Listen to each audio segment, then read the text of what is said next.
আজ 25শে ফেব্রুয়ারি 2009 সালে আজকের এই দিনে বাংলাদেশের জন্য, বাংলাদেশের সেনাবাহিনীর জন্য একটি কালো দিন।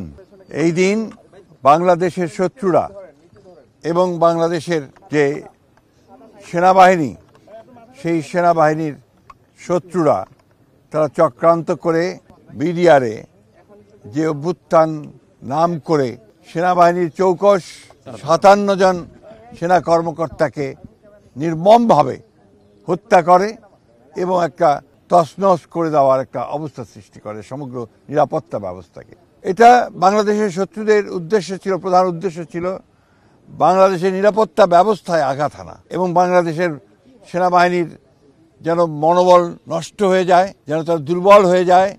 সেই কারণে এই ঘটনাগুলো ঘটানো হয়েছিল।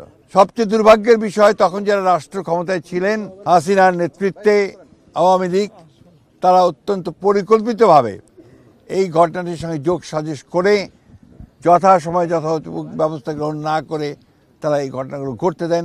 2 দিন ধরে বিডিআর পিলখানাতেই হত্যাযজ্ঞ চলে এবং আজ পর্যন্ত, এখন পর্যন্ত এটার যে পূর্ণাঙ্গ সঠিক নিরপেক্ষ তদন্ত, সেই তদন্ত হয়নি।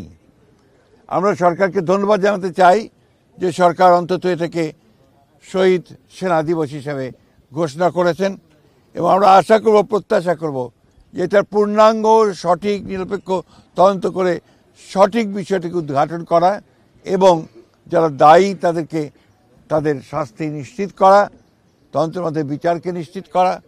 এবং এটা আমাদের জাতির জন্য একটা কলঙ্কজনক ঘটনা। আজকে এই দীর্ঘ বছর পরে, আজকে প্রায় 16 বছর পরে আমরা আজকে সবাই ঐক্যবদ্ধ হয়েছি। দেশের রাজনীতির একটা বিশাল পরিবর্তন হয়েছে, আমূল পরিবর্তন হয়েছে। বাংলাদেশের ছাত্র জনতা সেই ফ্যাসিস্ট শক্তিকে উৎখাত করে আমাদেরকে সুযোগ সৃষ্টি করে দিয়েছে আজকে একটা নতুন বাংলাদেশ নির্মাণ করবার।